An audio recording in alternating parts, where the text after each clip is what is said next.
Depuis 3 ans maintenant, nous avions un parcours contraint pour des raisons de sécurité, donc il n'avait vraiment pas été choisi par les organisateurs.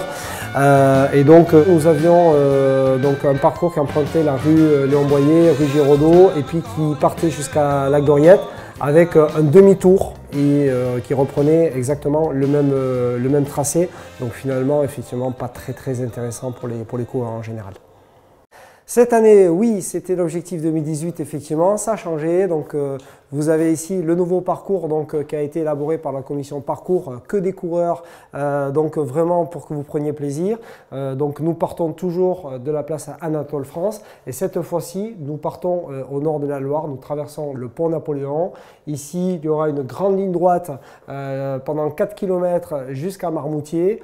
On rentre dans l'ancienne abbaye de Marmoutier, donc on passe au milieu des sites archéologiques, on rentre dans l'école Marmoutier, donc un site privé, il n'y a que le 23 septembre, vous allez pouvoir courir là. Ensuite, nous sortons, nous allons sur les bords de Loire, voilà, donc vraiment sur la Loire à vélo.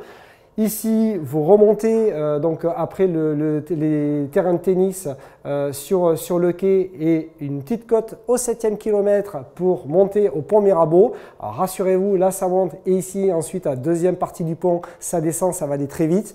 Attention ici au virage, vous allez aller à droite sur le quai André Malraux jusqu'à la bibliothèque.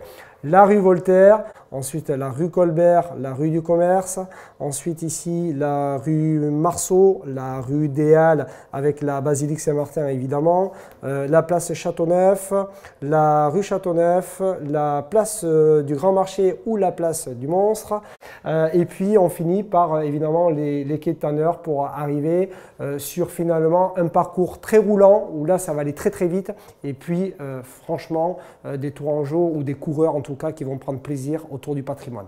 95% des coureurs viennent pour le plaisir de découvrir une ville, de courir entre amis, en famille, entre collègues et puis d'admirer le paysage. Voilà, donc évidemment nous avons les 5% de coureurs qui vont aller à une vitesse folle sur les 10 km avec aussi une spécificité, nous n'avons pas de plateau élite international sur le 10 km cette année, donc nous espérons aussi qu'un tourangeau, qu'un régional on va dire, gagne évidemment les 10 km de Tours, ça serait très bien.